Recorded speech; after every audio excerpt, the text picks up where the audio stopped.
Consultorio Cultural, información que sana, un servicio de Paso Libre, periodismo cultural al estilo Grecu.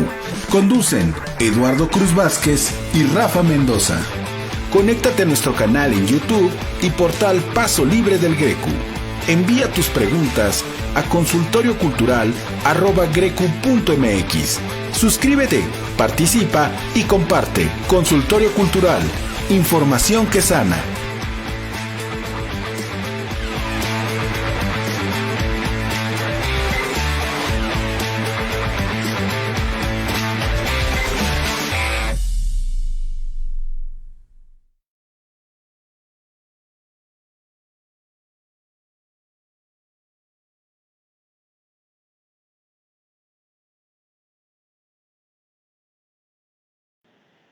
Listo, mi querido Eduardo, buenas tardes a todos.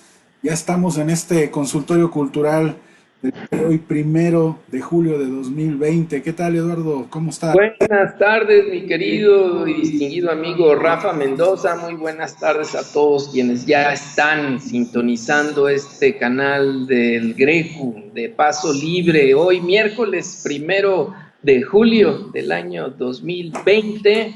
A estas horas para los acelerados, como decimos, mi querido Rafa, pero en unos minutos más a las 6 para los que son puntuales, así como dicen que son los ingleses, que a mí me parece que no lo son tanto, pero bueno. Así es que muchísimo gusto, porque tenemos una emisión especial de este consultorio cultural, el 9º programa, y vamos empujando, mi querido Rafa. Ahí vamos, ahí vamos. Ya. Entonces nos vamos a conectar ¿hasta dónde? Allá, hasta bien lejos, ¿verdad? Nos vamos hasta el programa, estamos transmitiendo para lo que es el programa de asesorías para empresas, negocios y proyectos culturales 2020 de la Secretaría de Cultura de San Luis Potosí, en el espacio que tienen del ciclo de conferencias Cultura y más Economía, experiencias para fortalecer la economía creativa. Estamos transmitiendo en directo hasta su página web en Facebook, a través de Facebook Live. Y bueno, pues para nosotros es un gusto poder estar con todos ustedes aquí el día de hoy, transmitiendo una sesión más del consultorio cultural.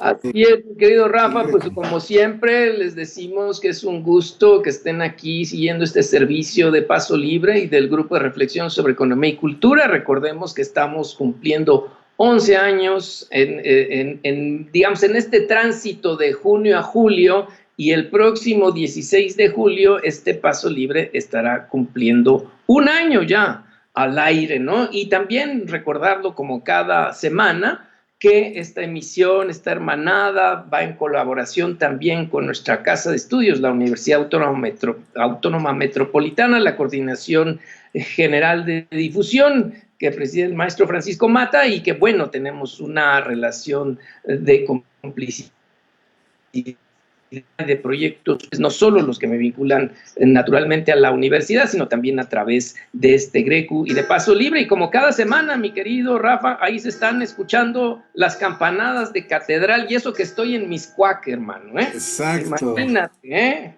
Muy bien, anunciando. Pues, anunciando está un poquito adelantado, pues faltan unos minutos, pero yo quiero agradecer muchísimo a Sisi Montilla y a muchas otras personas que están por allá queridas, Alejandro Mendívil, que por supuesto ha sido un artífice importante de esta comunicación que se está dando allá con nuestros amigos emprendedores, empresarios, gestores culturales, toda la gente que trabaja en la vida cultural de San Luis Potosí, un estado, por supuesto, riquísimo, un estado con una enorme tradición cultural. En fin, ahí he estado en varias ocasiones, mi querido Rafa, años atrás, en encuentros que han tenido que ver justamente con empresas, con emprendimientos. En fin, estamos hablando de que hay ahí una tradición, un empuje, hay infraestructura, Museo del Niño en fin, todo este centro de las artes que está en lo que fue una penitenciaría que ha sido rescatada desde hace ya algunos años.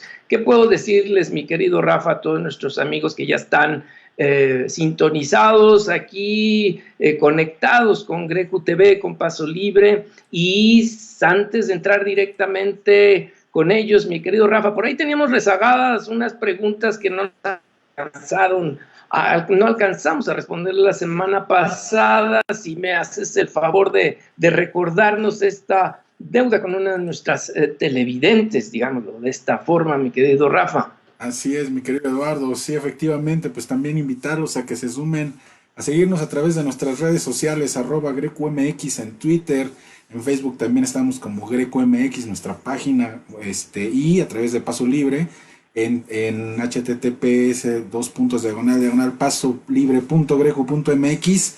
Ya están apareciendo en pantalla también los textos.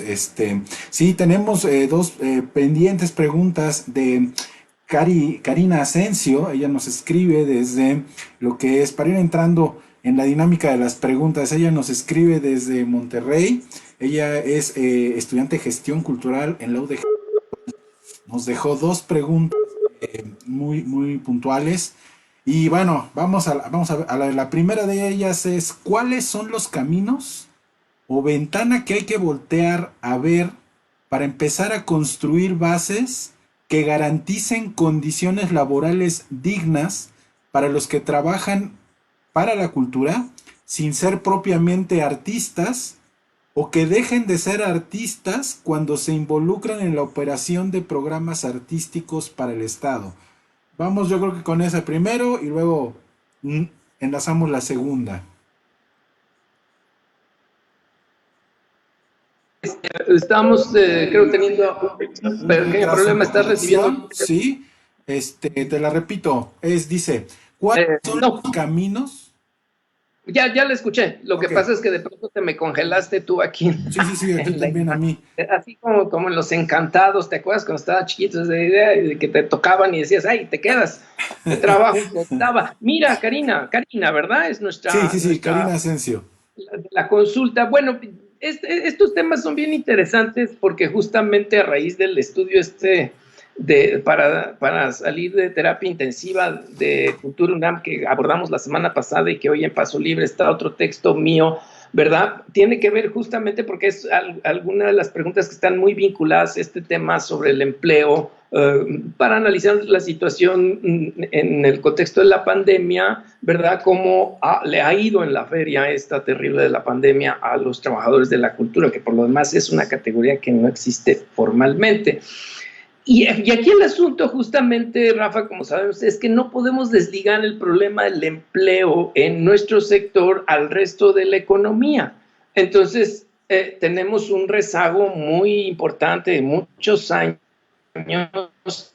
en el cual no ha habido, por un lado, una armonización de lo que es el empleo en las instituciones públicas. Y ahí Omar Espinosa Severino nos puede dar una larga historia, porque todo el problema de la informalidad laboral al interior de las instituciones culturales en cualquiera de los niveles de gobierno, como luego se amplió, por ejemplo, a las universidades públicas, que es el crecimiento de la gente que trabaja por contratos, pues tiene que ver obviamente con un problema de capacidad de absorción de profesionales o de cómo resolver el problema de necesidad de tener trabajadores, pero el problema de tener que darles plazas con prestaciones y todo eso, ¿no? Y luego, por otro lado, está todo el tema del mercado, o sea, la gente que trabaja en empresas o por cuenta propia, en fin, que son sus propios patrones o que tienen algún tipo de jefe, ¿sí? Y por otra parte está, para segmentarlo en estos tres grandes campos, lo público, lo privado y lo social, que es las organizaciones no gubernamentales,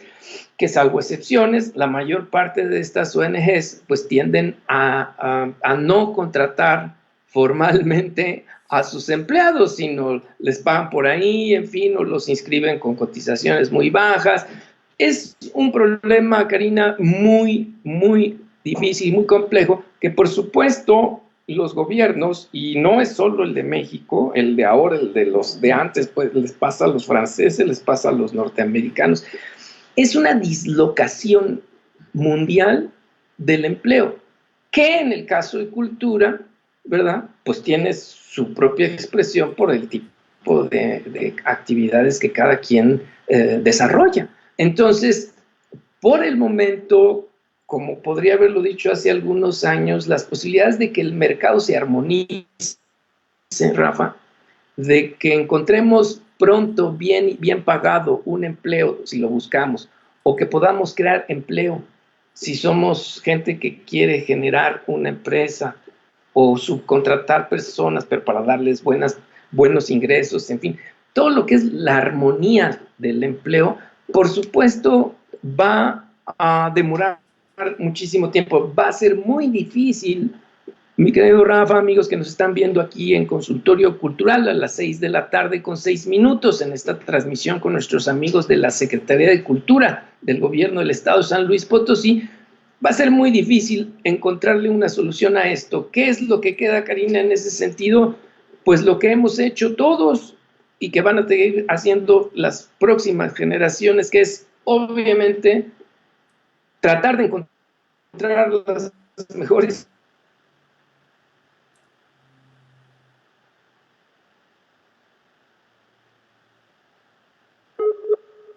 Estamos perdiendo un poquito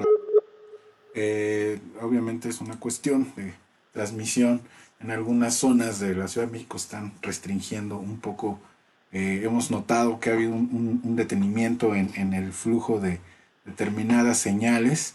Pero bueno, acotando un poco lo que dice Eduardo, sí, Karina, yo creo que en ese sentido también es importante determinar un aspecto clave de todo esto, que perdón, ya volvió Eduardo. Estaba acotándolo un poco, mi querido Eduardo, en lo que regresaba Sí, la dinámica. Digo yo que eh, eh, radica un poco también, no solo en la cuestión de la política cultural de cada país, lo que también determina cómo es que se selecciona y se determina que una trabajadora en la cultura haga determinada labor. Últimamente yo lo que he notado es que sí se ha incentivado mucho la generación de escuelas y de proyectos e incluso trabajos y plazas que tienen que ver con gestoría de la cultura, administración de la cultura, pero tampoco se les da fundamentos a los artistas y hay una gran generación de ellos que de verdad se han vuelto autogestivos más a punta de estar en el medio un poco y lidiando con perspectivas empresariales equivocadas muchas veces, porque algunos de ellos van y toman cursos de emprendimiento cultural con administradores, con contadores y todo, y bueno, y se llevan otra visión diferente de cómo tienen que abordarlo. Y también por otro lado, pues está la parte de la situación administrativa de las instituciones culturales, que son las que también o sea, determinan algunas de estas actividades dentro de cuestiones mucho más centradas a la administración pública, ¿sí? Pero cero enfoque de entendimiento de lo que es el proceso creativo. Ahora sí, querido Eduardo, no, pues continuamos contigo. como muchos frentes, pero había otra pregunta, eran dos de Karina. Creo que la primera, Ajá. pues, obviamente es una respuesta que lanza señales, Karina, y para que puedas buscar la información o entrarle el tema en otro momento. Y la otra pregunta, Rafa. Es por dónde empezar para construir normativas que protejan a los empleados por contrato en las instituciones culturales, que tienen un sueldo seguro de retardos en fechas de pago o suspensión segura cuando llega un imprevisto como el COVID. Pues no, o sea, ahí tampoco hay solución, porque la única solución es la radical. Sí, sí, y la radical es que toda la gente que trabaja o que es solicitada por las instituciones para trabajar se desistieran de trabajar hasta que no generan un contrato adecuado.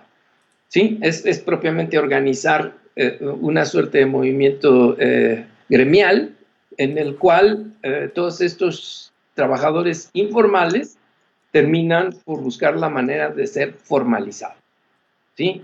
En la medida en que eso no ocurra, las instituciones culturales, aún con todo y cuarta transformación, López Obrador y todas estas cosas, no van a mover un dedo más allá antes de que no se da un proceso de liquidación de personal, tanto de base como de confianza.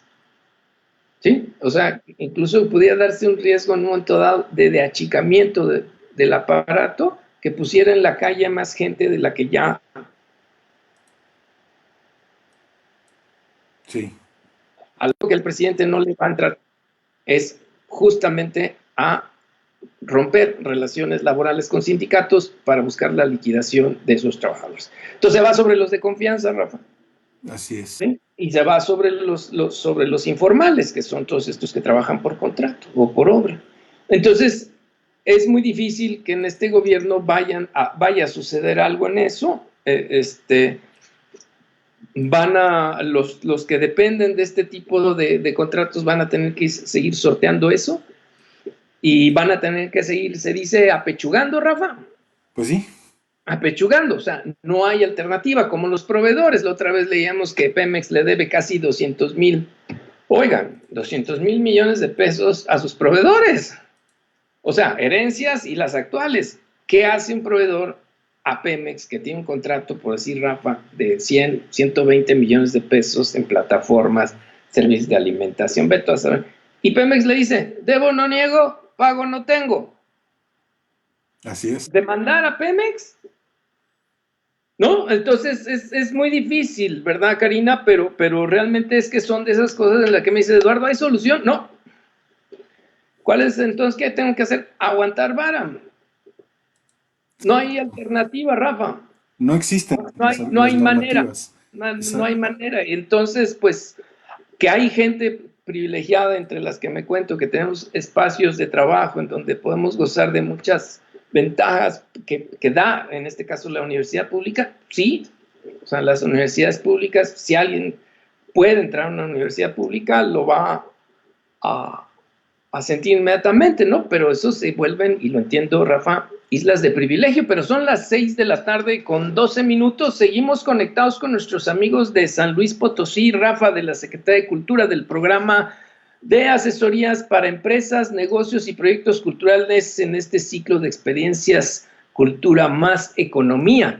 No sé Así si es. están ya nuestros amigos ahí, si se hacen presentes, si hay preguntas. ¿Qué me dices, Rafa? ¿Quién Ya pasó están libre? presentes por aquí, ya tenemos algunas, inclusive algún comentario, Cucho, por ahí vamos a hacer tu comentario al final para que lo podamos checar ampliamente, pero ya lo tenemos, lo recibimos. Mine Gutié nos pregunta, ¿cómo se protege un empleador para que sus empleados no lo demanden por contagio de COVID en el trabajo? No, bueno, yo hasta donde sé, ¿cómo se llama ella, perdón?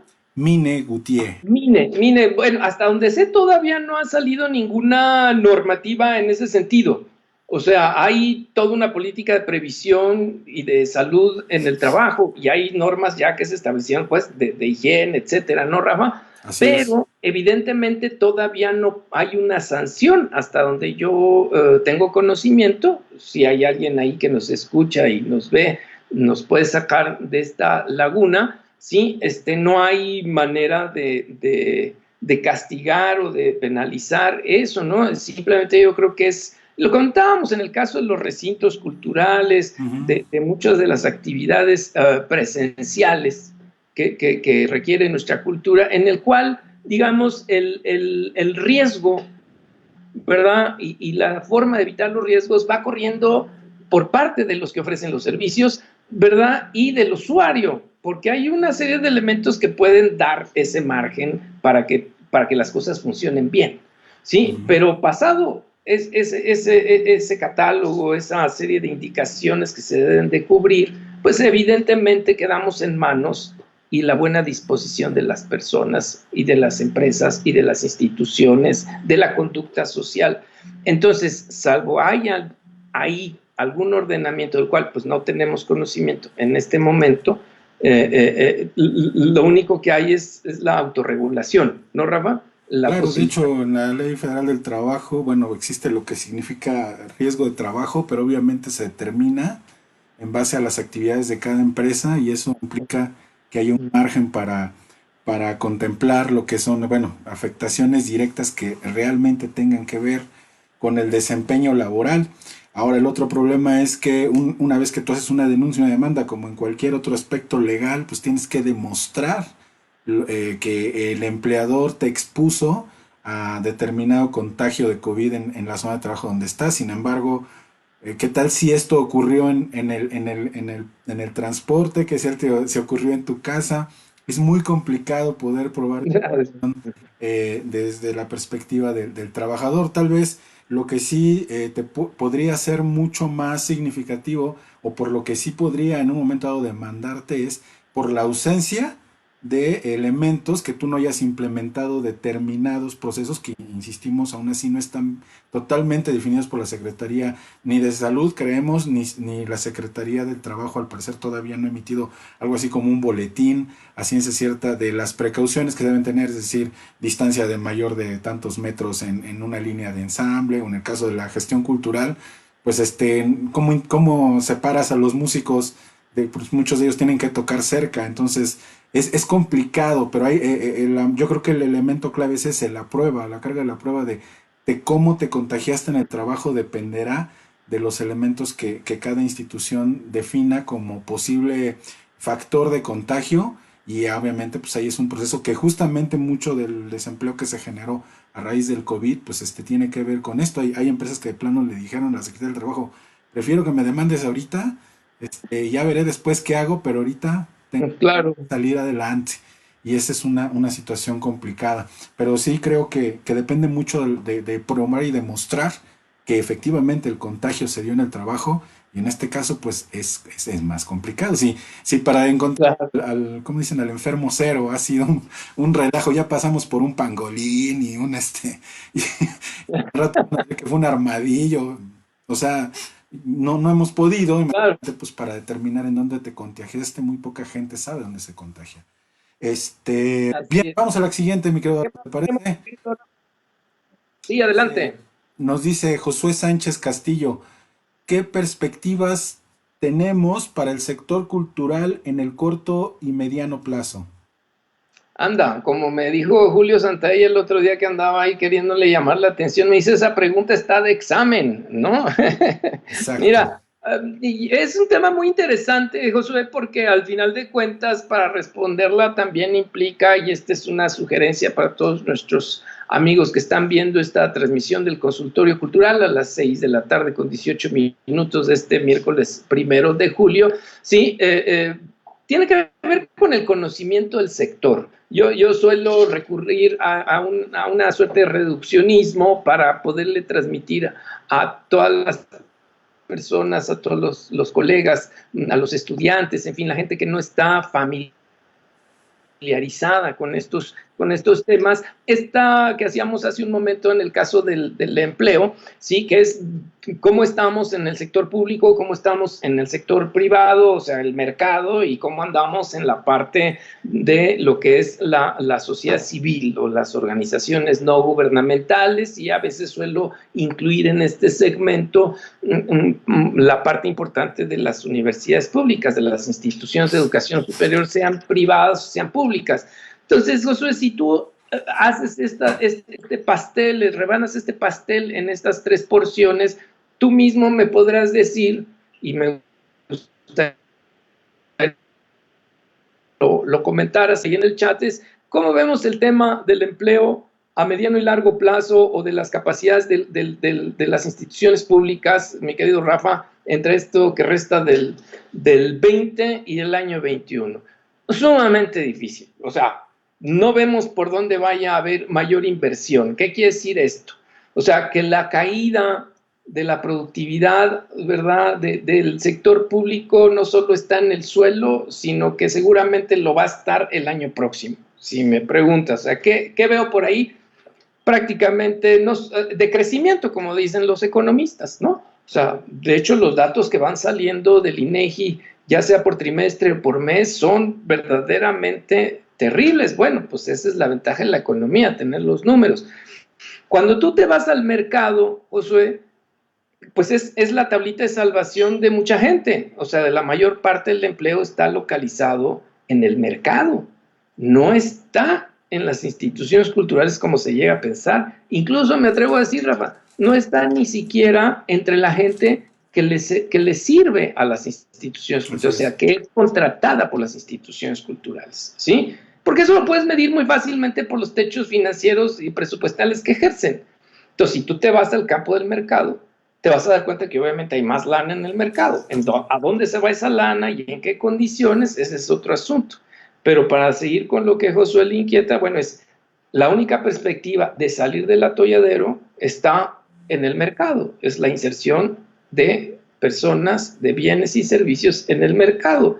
Hay un artículo mío, Josué, en la página de Paso Libre, que es la que hemos comentado, que hace posible este programa, es un servicio de este sitio de periodismo cultural, que son las letras de las crisis del sector cultural. Búscalo así, tenemos un buscador y ahí vas a encontrar. La sección es el rosario del coronavirus. Es donde está este artículo.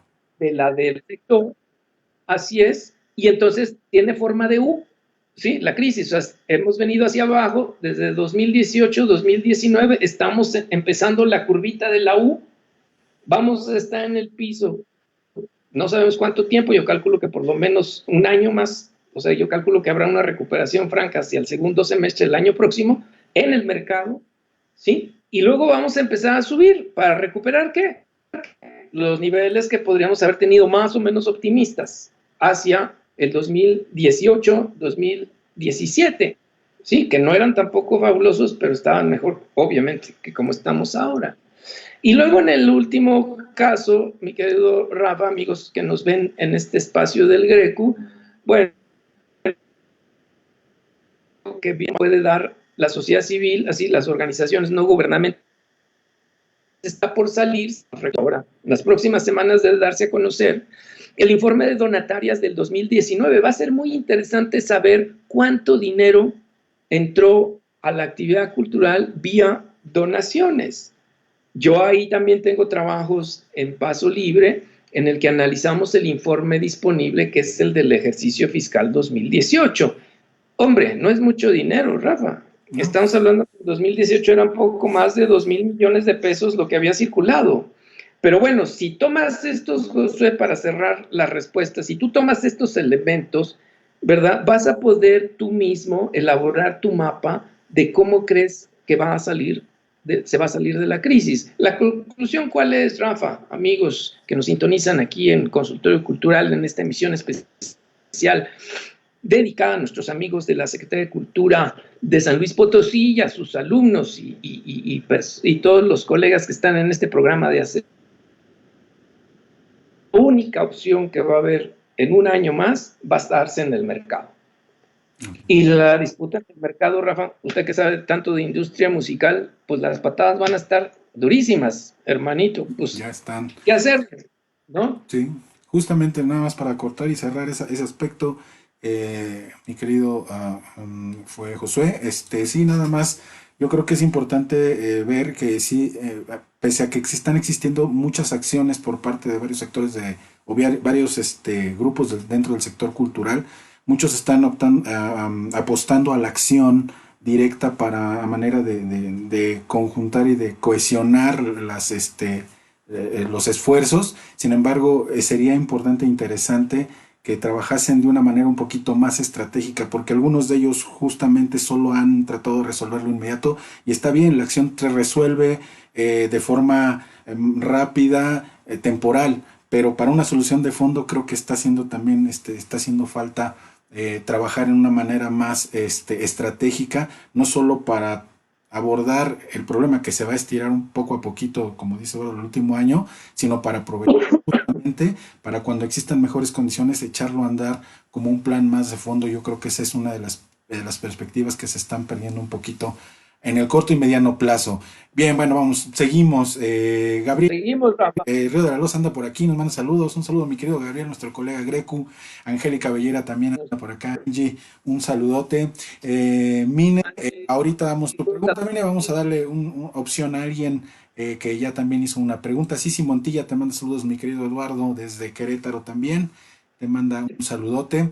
Vamos, ahorita regreso a tu pregunta, Mine. Vamos a darle opción a la siguiente. Alejandro Méndez, ¿nos podrían hablar sobre cómo funciona a grandes rasgos el pago de impuestos con obra artística?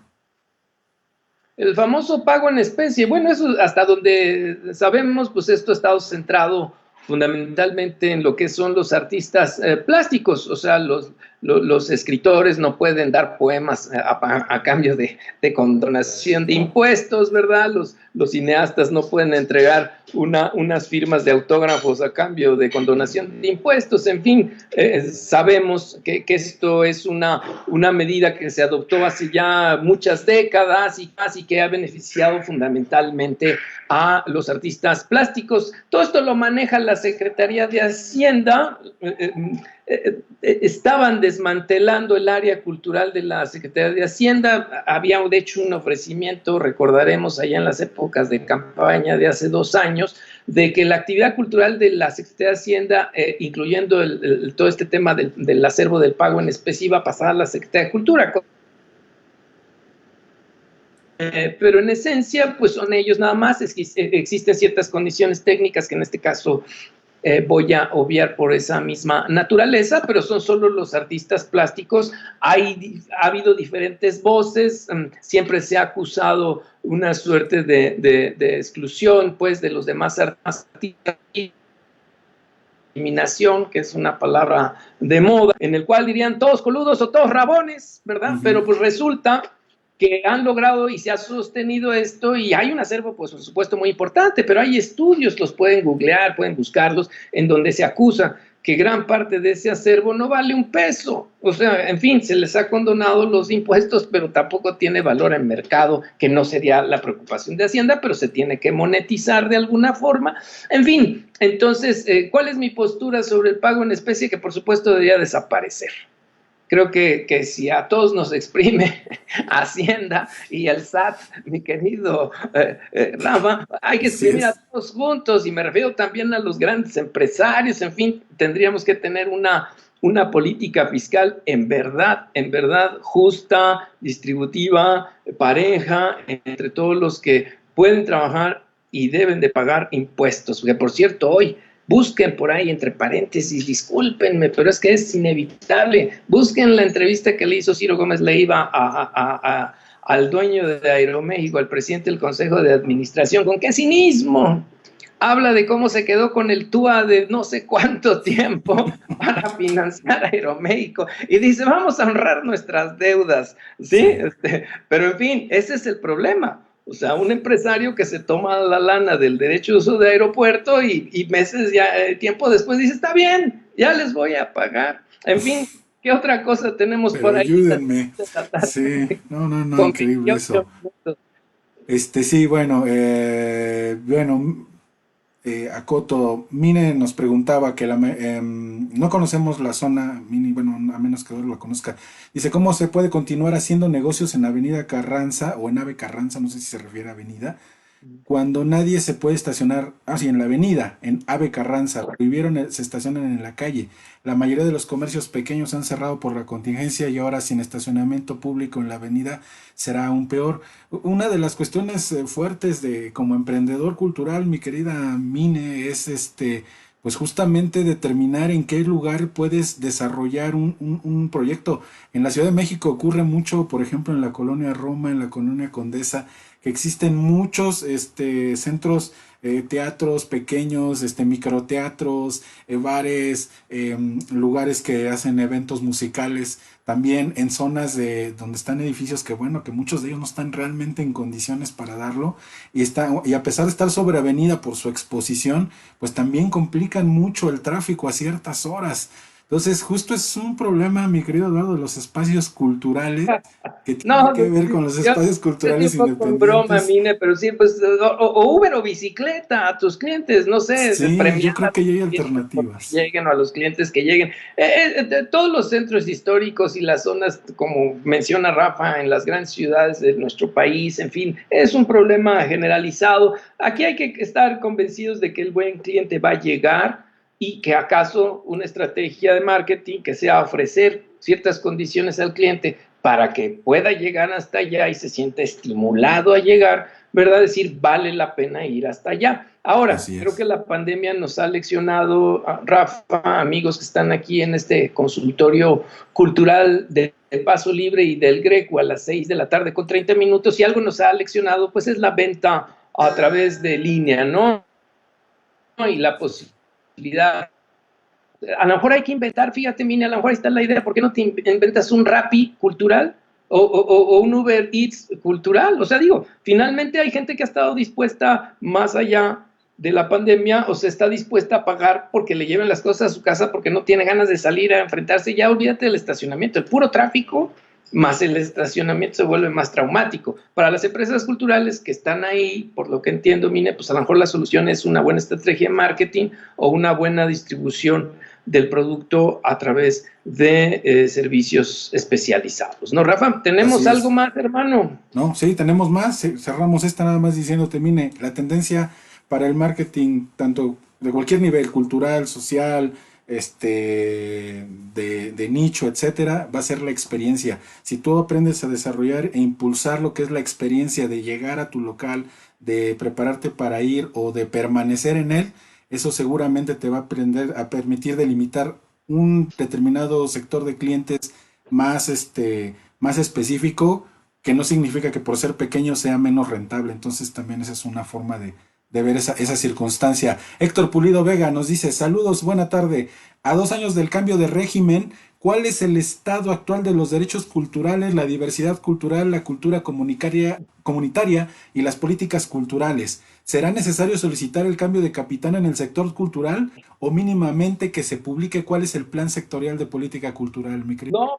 No, bueno, Héctor, ahora sí que quieres que aquí nos dé una especie de Un ataque patatús. cardíaco. No, mano, eso es un montón de cosas, pero vamos a tratar. Mira, justamente llevo googleando todos estos días porque se han estado publicando ya los programas sectoriales de varias dependencias, bienestar, economía, función pública, etcétera. Entonces, les recomiendo que estén muy pegados al buscador y estén poniendo programa sectorial de cultura 2019-2024 o 2020-2024 porque debe de estar por aparecer. No sé, digamos, creo que es una situación muy difícil en la que se va a publicar, pero bueno, tendremos que estar pendiente, ¿no? Capitana, porque capitana, menos te refieres a Diego Prieto, a los hombres, pues también hay capitanas, ¿verdad? Entonces, la capitana Frausto, no, yo creo que la capitana Frausto está ahí, estará en su cargo mucho tiempo. Sí, el gran problema del servicio público, ¿verdad? Del gasto público, de las instituciones culturales, es sumamente complejo, y por supuesto está en esta ocasión muy, muy claramente enfilado a todo su tema de política de cultura comunitaria. ¿Cómo está? Bueno, pues la información que tenemos es que ellos están contentos, ¿verdad?, por todo lo que han tratado de hacer a lo largo de este año y medio de gestión. Digamos, están los informes que se entregan, justamente el del informe presidencial del año pasado, recuerden, está ahí colgado en la página institucional. En fin, sí, es evidente que la crisis del COVID, aunada a la restricción y a la contención del gasto del año 19, pues es lo que le decíamos a nuestros otros amigos cuando les contestábamos la pregunta. O sea, ¿cómo está el sector público? Pues es evidente que la capacidad del sector público en cultura para responder a todas las necesidades que está teniendo el país con o sin COVID está completamente rebasado. Ya se los dejaron así. En eso insistimos siempre mucho, ¿sí? Entonces, bueno, es evidente que esta situación va a permanecer pues a lo largo del sexenio. Yo veo muy difícil que se vaya a dar una recuperación de tal manera que puedas tú decir que ya te restituyeron, y no solo te restituyeron lo perdido, Rafa, sino además te dieron al menos la inflación o más de la inflación. O sea, ya los presupuestos venían rezagados, etcétera. Entonces, el ámbito del sector público es una crisis permanente y va a seguir en crisis permanente. Pero la política cultural del gobierno está asumiendo que ese es parte del costo que se tiene que pagar por encontrar la cuarta transformación y poder entrar a un ejercicio pleno de los derechos culturales, que era la primera parte de tu pregunta. ¿Cómo está? No hay a mano un informe que nos permita ver a nivel nacional cómo se ha desempeñado la Ley General de Cultura y Derechos Culturales que entró en vigor en el 17. No lo tenemos. Digamos, ni el gobierno saliente, ni el que entró ahora, el que está ahí, se ha preocupado o se ha ocupado por decirnos cómo va a estar. sí. Entonces hay casos, hay situaciones, se ha presentado ahora de manera muy interesante con estas obras, digamos, centrales del gobierno, el caso del Tren Maya, ¿no? Las suspensiones que ha habido, ahora nuestros amigos de Artículo 27, Carlos Lara, José Manuel Hermosillo, etcétera, y otras estaban en el tema de los mamuts en el aeropuerto, en la construcción del aeropuerto de Santa Lucía, que han detenido ahí hasta que el INAH no determine. O sea, esos son las luchas por el derecho cultural, por el acceso a los derechos culturales. Pero en realidad, pues todavía estamos en una etapa muy primitiva, valga la expresión, y sobre todo con toda la transformación que se está advirtiendo que viene en la Comisión Nacional de los Derechos Humanos. En fin, creo que va a pasar algún tiempo todavía para que se sistematice la experiencia generada a partir de la reforma constitucional y luego de la ley para saber exactamente dónde está el estatus. Pero es evidente que a lo largo de este tiempo, y nuestro amigo Carlos Villaseñor lo tiene, por supuesto, muy bien mapeado, hay ejemplos y casos muy concretos a lo largo de todo este tiempo de defensa en la lucha, el acceso a los derechos culturales. Así es que, bueno, Héctor, pues me pusiste una pregunta para otra emisión, pero te dejamos esto de entrada para decirte en conclusión, ¿el escenario cuál es? Pues es un escenario de un pesimismo moderado. O sea, creo que la cuarta transformación va a tener un alto costo para la actividad pública en cultura. Esperemos que pagado el costo se le restituya, pero no se antoja fácil, Rafa. Exacto, exactamente. Hay muchas preferencias en este momento y muchas... los puros recortes, ¿no? De la austeridad pone en riesgo muchas cosas, que ya era un poco grave ver todo esto en algunas instituciones y ahora pues complicándose con la pandemia, pues también será muy difícil cumplir con determinadas metas. Y bueno, para ellos de alguna manera también sirve para decir, bueno, no se va a poder por esto, pero como efectivamente dice Eduardo, pues ya pasada la contingencia y resueltas las circunstancias, pues veremos, tendremos mejor panorama. Silvia Isabel Gámez anda por aquí, nuestra colega Silvia Isabel, nos manda un comentario muy ad hoc. Hola, puesto que Ebrard se ha convertido en el bombero presidencial, habría que mandarlo también a Cultura a ver si resuelve algo, porque doña Frausto parece pues mira, que puede. no, bueno, ¿sabes qué es lo curioso, Silvia Isabel, amigos? Busquen por ahí, publiqué un texto hace tiempo en el suplemento del Laberinto de Milenio, sí, ahorita recordaré el título, pero fue al inicio de la administración, en el que hago un perfil de la trayectoria de Alejandra Fraustro, y ustedes han de saber que ella trabajó con Marcelo Ebrard. Entonces, ¿cuándo? Pues cuando el hoy canciller fue el jefe de gobierno y estaba ahí Elena Cepeda y Fraustro era directora de festivales o algo así, pero además Fraustro ahí se le encargó parte del tema del plantón de reforma, que ustedes recordan tras las elecciones del 2006, etcétera. Entonces, la Vox Populi por ahí le hacen, le cargan el nombramiento de Fraustro al propio Marcelo, Silvia. Eso está escrito ahí y lo corroboré por varios lados, porque además había por otras razones cercanas con el OICA. Entonces, creo que este bombero que tiene funciones de vicepresidente, pues se va a cuidar mucho en los próximos meses para pasar bien a la siguiente etapa de la carrera presidencial que se va a destapar después de las elecciones, y veremos que en cultura va a seguir Fraustro, estimo yo, hasta el final del sexenio, porque ella está haciendo lo que el presidente quiere. Ya, Sí. y si ella está bien con el presidente, los demás de la comunidad cultural podrán no estar muy contentos, pero ahí se va a quedar. El día que le falle el presidente o se mete en problemas y mete al presidente en problemas, ese día podemos pensar que a lo mejor cambia algo en la Secretaría de de cultura. Sí, Así es que esperemos que Silvia quede satisfecha con esta respuesta. Ok, un saludo, Silvia. Bien, está también Sisi Montilla nos comenta, hasta ahora no han cumplido con lo que dice la Ley General de Cultura y Derechos Culturales. Me imagino que también es un aporte a lo que A lo que, comentaba Héctor. No hay plan sectorial ni hay lineamientos de ningún tipo.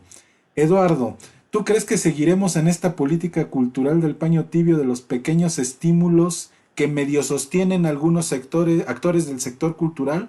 ¿Cómo crees que deberemos seguir viendo la política cultural? pues mira, yo pienso, sí, por eso Frausto está donde está y la idea es muy clara, o sea, si es primero los pobres, si la batalla del presidente claramente es por entender que hay que quitarle a otros para darle a los que no tienen, eso incluye el ámbito de cultura. O sea, si hay que quitarle al INA, al INBA, al FONCA, al IMCINE para darle a los que no tienen, lo van a seguir haciendo.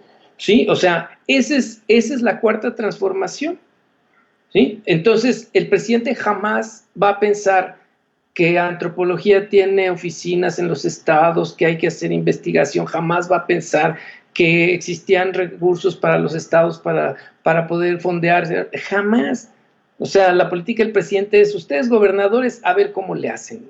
O sea, yo les quito y les doy lo que quiero y en esa perspectiva, la prioridad del presidente es atender esa parte de cultura comunitaria que es lo que articula Frausto. Hace poco me enteré de cursos de cine comunitario.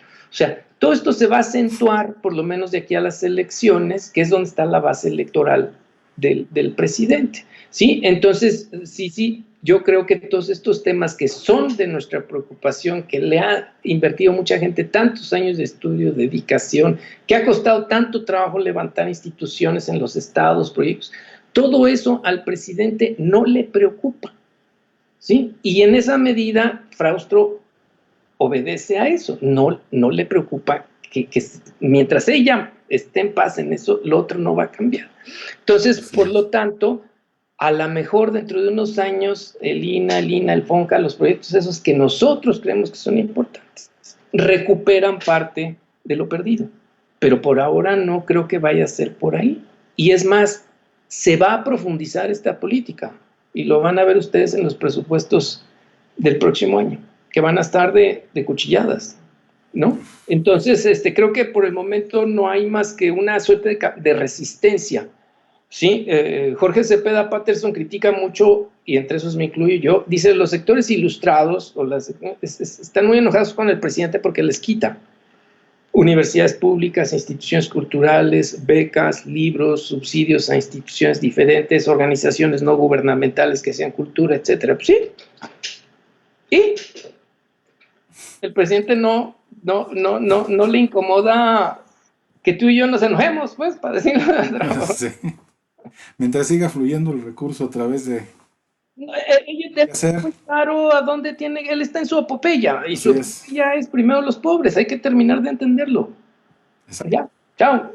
Con un toque de neoliberalismo ahí necesario, No, no digas eso, Eduardo, porque si no luego dicen que porque no había de nosotros otra, ¿no? O sea, ponemos cosas que no son y luego nuestro colega nos Víctor dicen, Ugalde sí se enoja mucho. Hoy lean en el Paso Libre el recorrido que hace Víctor Ugalde, ahora sí que de todos estos últimos 30 años, ¿verdad? Sobre lo que ha pasado con el dominio de la industria cinematográfica en nuestras pantallas. Y el presidente firmó y ratificó y va a Estados Unidos a decirle al presidente Trump, estamos de acuerdo, estamos muy contentos. así es, ¿Qué haces contra eso? exacto, exacto, Complicado, exacto. complicado. Muy complicado, pero bueno, son, bueno, Nos quedan 15 Gustavo minutos de Betancourt programa. nos dice, aunado a esto, el gran porcentaje que se va al pago de la burocracia, sí, efectivamente, en el diálogo por la reforma cultural, Raúl Padilla me comentaba eso, el 75%, ¿no? Se va a los recursos de la Secretaría de Cultura en pago de sueldos, servicios, salarios, en fin, ¿no? Toda la infraestructura y solo un 25 cae en el desarrollo creativo. Entonces, Sí, una de las grandes, ese es otro tema que esperemos también no se complique ahora con esto de que también están quitando pequeños órdenes de gobierno, como la reciente eh, que tiene que ver con la de, ay, se me fue la, bueno, Recupérate el avión, Rafa, es que estoy operando todo y se me va es pero que bueno, Rafa, sí que han estado hágame cuenta, cerrando ustedes que se estas suben pequeñas a un oficinas. 747 y Rafa está así, si vieran toda la maquinaria que tiene Rafa ahí, Tengo Rafa. 5 pantallas aquí, todas al mismo tiempo. Pero bueno, sí, efectivamente, la burocracia es uno de los grandes momentos pues uno de los grandes conceptos en los que se va este recurso, lo cual tampoco significa que incrementándolo también la producción tenga de artística, tenga que, o mejor, ayude a desarrollar mejor el sector cultural. Yo sigo insistiendo que se trata de una visión más estratégica de dónde ponemos esos recursos de manera y cómo construimos una forma de irlos llevando y ese es un gran punto, sobre todo centrándonos en la cuestión de emprendedores culturales. Yo creo que ese sí es el gran reto de los emprendedores culturales en este momento, desconectarse cada vez en la medida de lo posible de poco a poco de esta dependencia hacia las decisiones de gobierno y centrarse principalmente en sus decisiones como con perspectiva de oportunidad, de visión del sector, de encontrar estos huecos por donde se tiene inclusive las simples conexiones entre sectores diversos o distintas áreas del sector cultural o disciplinas artísticas si es necesario, hay oportunidades ahí que hay que explotar y no solamente la vía que tiene que estar controlada. Es importante con la cuestión de la política cultural, claro, por supuesto. Sin embargo, para los siguientes meses, años, si ustedes lo quieren ver así, va a estar muy complicado que esa vía permita, creo yo, el acceso. Sin embargo, sí se pueden crear caminos paralelos a esa alternativa o a esa expectativa. Y ahí es donde justamente viene la cuestión de los emprendedores, los empresarios culturales, son quienes tienen que romper este esquema, cambiar un poquito el chip y entrarle a las nuevas tecnologías, al análisis de datos, a la visión descriptiva de nuevas alternativas, a enterarse de cómo se gestiona y se desarrolla un proyecto, una empresa cultural con una perspectiva más utilitaria, menos tal vez digamos visión de necesidad de la cultura, sino utilidad de la cultura en muchos aspectos. Simplemente el tema de la desigualdad que también vivimos es un tema complicado porque también solo me parece que todo esto se está viendo justo en las zonas urbanas, pero también hay muchas otras áreas fuera de estas zonas urbanas donde hace falta sentar bases y ahí también es donde creo que son muchas oportunidades también para los emprendedores, los empresarios culturales y los que inician proyectos culturales. Entiendo la perspectiva de que sin dinero no mueves un proyecto, mi querido Eduardo, pero justo el emprendedor tiene que tomar ahí las riendas y decir, a ver, Esos ¿a dichos qué de le si quiero dinero apostar hay yo, no? dinero, mano. Pues, ¿qué le hacemos, no? ¿Qué más tenemos por ahí de nuestros amigos de San Luis Potosí, Secretaría de Cultura? Muchas gracias por invitarnos y sí, todo el equipo que hace posible esta transmisión allá en la capital del estado. Cuéntame, ¿tenemos algo más en estos minutos que quedan de consultorio cultural? Pues tenemos varias personas conectadas, pero al menos aquí ya no me quedan ninguna pregunta. Entonces creo que no hay. No sé si por ahí ustedes tienen algún tipo de pregunta que quieran que abordemos para los últimos minutos. Así es. Eduardo, porque creo Y que no. Creo que hemos sido muy. tantos temas, porque ¿qué pasó? ¿Se metió por ahí un ruido? No, fue ¿No? un mensajito aquí, pero no. Ya nos están, ¿cómo se dicen? Están, hay pájaros en el alambre, se dice así todavía, oye. Yo creo que Hay, sí, hay más de 20 por acá. no, que por cierto, a los que nos ven, les digo una cosa, Paso Libre, mucho de lo que hemos comentado aquí, Rafa y yo, que él es un experto en temas de industria musical, tiene su columna, en fin, hay muchos materiales que ustedes pueden consultar sobre muy diversos asuntos del sector cultura, pero además tenemos la tienda en la que están, entre otros, mis libros, ¿sí? Que hay uno de ellos que se llama así, Sector Cultural Claves de Acceso, que es justamente, Josué, si andas por ahí, todavía es justamente un intento por hacer las cosas muy fáciles para entender qué es el sector cultural, obviamente desde la economía, es decir, cómo se entiende todo este andamiaje que a veces por básico se pierde, ¿no? Y le cuesta mucho trabajo a la gente, vamos a decir, que trabaja en el sector cultural, es cómo encontrarle la respuesta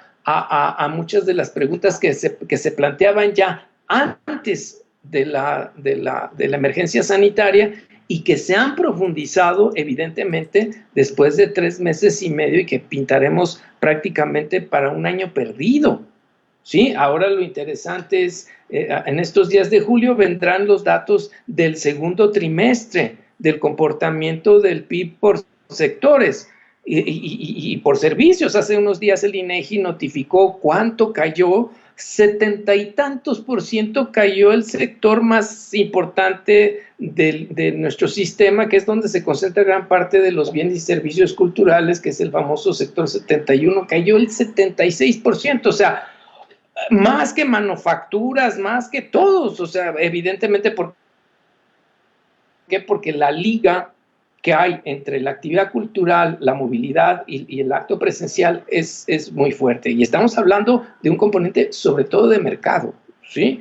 Entonces, yo creo que una de las grandes conclusiones de esta charla, de estas preguntas, de este intercambio, Rafa, de este día miércoles 1 de julio del año 2020, iniciando pues nuestro 7º mes del año, el segundo semestre aquí en el consultorio cultural que transmitimos con mucho gusto para nuestros amigos de San Luis Potosí, para quienes participan en el programa de asesorías de empresas, negocios y proyectos culturales. Sí, lo más importante de todo esto es entender que la única alternativa, por lo menos para un año, año y medio, si no es que 2, es cómo le hacemos para fortalecer el mercado y cómo tratamos de operar desde la lógica del mercado. El campo de las instituciones culturales, discúlpenme, está perdido. O sea, van a estar, van a seguir, van a persistir con alfileres, con 3 pesos, en disputas, en fin, con un ámbito de problematización terrible. El sector social, organizaciones no gubernamentales, etcétera, la tendencia del gobierno es acabar con todos los estímulos fiscales, lo más que se pueda. Y con esto los empresarios, que de por sí no son muchos, pues imagínense el golpe para los empresarios que son mecenas, o sea, que tienen que destinar recursos o tienen que salvar empresas. Hoy justamente que escuchaba al señor Conesa de Aeroméxico, pensaba que, bueno, lo que bien o mal Aeroméxico destinaba para ciertos proyectos culturales, ¿verdad? Pues ahorita se acaba. ¿Por qué? Porque está entrando en una suerte de concurso mercantil, pues entonces pues no hay, ¿verdad? Si le preguntas a los de Jumes, FEMSA también ya está pidiendo ayudas, o sea, entonces eso pega a la gente que va a deducir por donativo, o sea, porque no hay donativo, entonces esa batalla está perdida también prácticamente, que además ni siquiera era importante para el ámbito de cultura. 2,000 millones de pesos anuales, según la cuenta del 2018, ¿verdad? Y 47,000 millones de pesos de ese tamaño las donatarias en México. 47,000 millones de pesos, un poquito más del presupuesto del UNAM, para que ustedes se den cuenta. Entonces, ¿dónde está la energía y lo poco que le va a quedar al país en ese sentido en el próximo año, año y medio? El mercado. ¿Todos vamos a entrar en disputa ahí? Sí. ¿Van a estar durísimas las patadas? Sí. ¿Va a haber gente que se va a seguir consumiendo? Sí. ¿Va a haber dinero para ese consumo cultural? Sí. ¿Quién se lo va a quedar?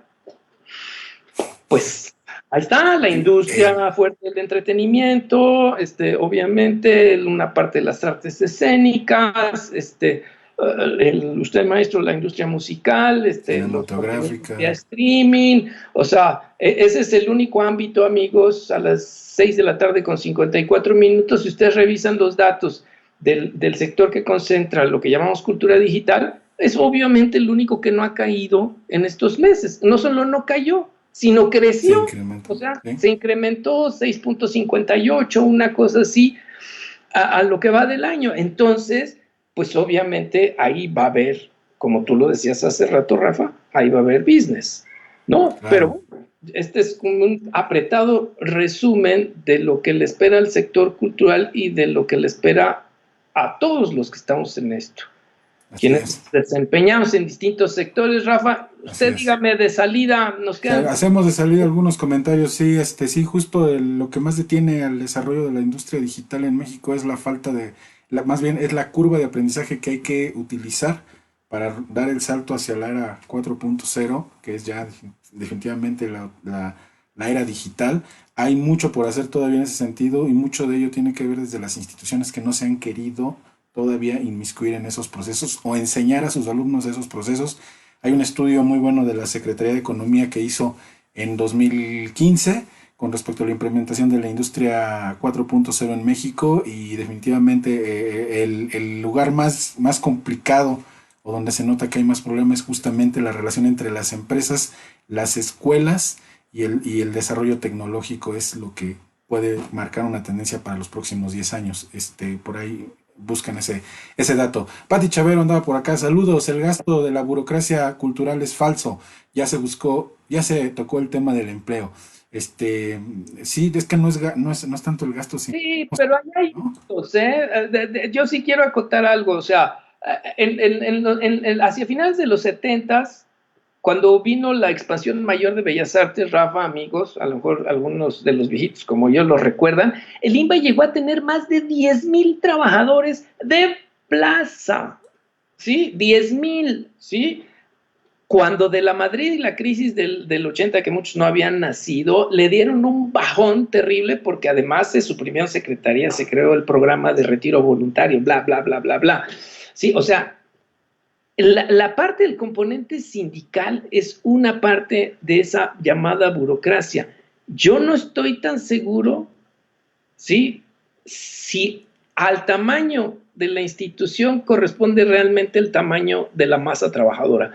¿Qué quiero decir? ¿Es realmente el número de trabajadores que necesita Bellas Artes el que tiene o necesita más? Ojo, ¿no? Exacto. Antropología, que son los dos pilares. Yo no estoy tan seguro de que no deberíamos de darle más plazas a antropología. O sea, se ha peleado por años, no sé, o Mars, que creo que no está ahora aquí. O sea, No, no, no vino. ¿cuántos arqueólogos, etnólogos necesita nuestro patrimonio? Estos tendrían que entrar por concurso, por plaza. O sea, creo que ahí hay un temazo, Rafa, que es mitos y realidades, porque en el Así fondo a lo es. mejor hay una burocracia perniciosa o fifí, ¿verdad? Que Ah, bien diste. corta y chau, chau. Así es. Pero igual puede haber una clase sindical que no sirve para nada, pues, o sea, o que ya vienen jubilaciones por montones y que esas plazas se van a suprimir. Pero otra cosa es si el tamaño de la institución y del patrimonio de este país y de sus necesidades es adecuado al número de trabajadores que tiene. Ahí se las dejo porque nos quedan 2 minutos. 2 minutitos para cerrar. Sisi Montilla, muchísimas gracias, queridos amigos. Esperamos poder seguir en contacto. Un gusto, Sisi. Gracias Al- y volvemos cuantas veces nos invites. Alejandro Menvi, Alex, cuando estuvimos. Alex, muchas gracias Un por tu... saludo. Nos dice, ¿qué opinan del desarrollo de diseño de servicios aplicados al sector cultura? Ahí lo dejamos, ¿no? Porque queda un minuto Ya queda y un ya minuto, para a los grandes rasgos me quedo, últimos. Alex. Sí, Alex, es muchas importante gracias. desarrollarlos enfocados, teniendo conocimiento del sector cultural, pero sobre todo del manejo y desarrollo de las industrias creativas. Hay que meterse en el tema porque solo dar servicios digitales o streaming no termina de cuajar eso y sí se necesita afianzarlo bien en base a ello. Héctor Pulido, podrían Bueno, yo me despido, popular Rafa. elefador de la calle oscura de la casa. Bueno, mi querido Héctor, esto lo platicamos en el consultorio cultural anterior. Hay 2 textos hoy en Paso Libre que se han enfocado. Está el de Eduardo Nibón, que salió el día de ayer. Está el de Eduardo Cruz, que salió hoy en el Rosario del Coronavirus. Y en fin, hay también otro texto anterior a ese, también del Rosario, que podrías consultar. Muy claro y objetivo. Gracias, Andrés Cice Montilla. Un saludo. Y Pati Chavero. Para responder, ya vamos con el quinto cuestionario. Ok, no sé qué ¿Eh? se refiera, pero ¿A qué cuestión se refiere? ¿no?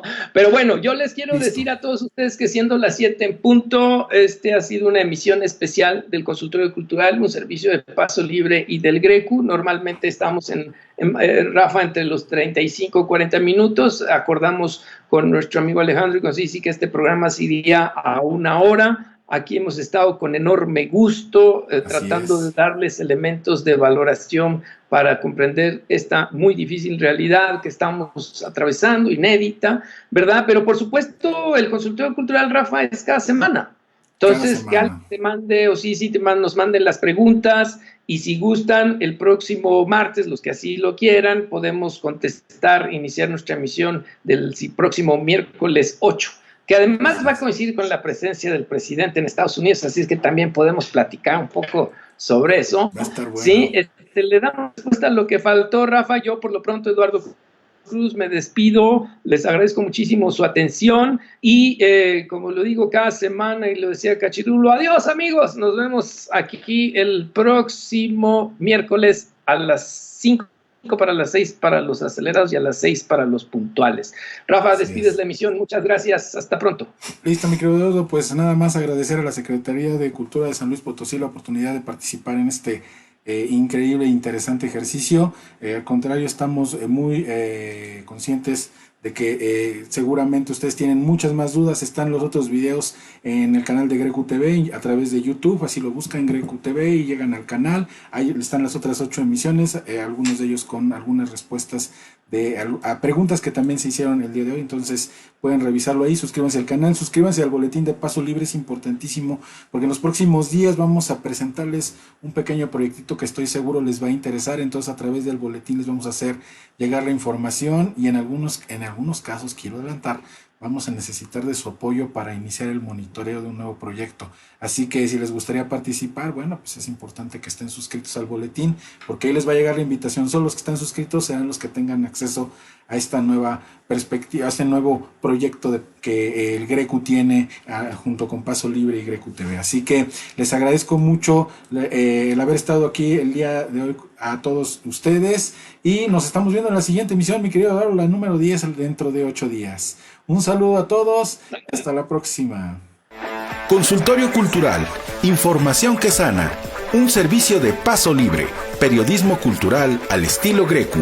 Conducen Eduardo Cruz Vázquez y Rafa Mendoza. Conéctate a nuestro canal en YouTube y portal Paso Libre del Grecu. Envía tus preguntas a consultoriocultural@grecu.mx. Suscríbete, participa y comparte. Consultorio Cultural, información que sana.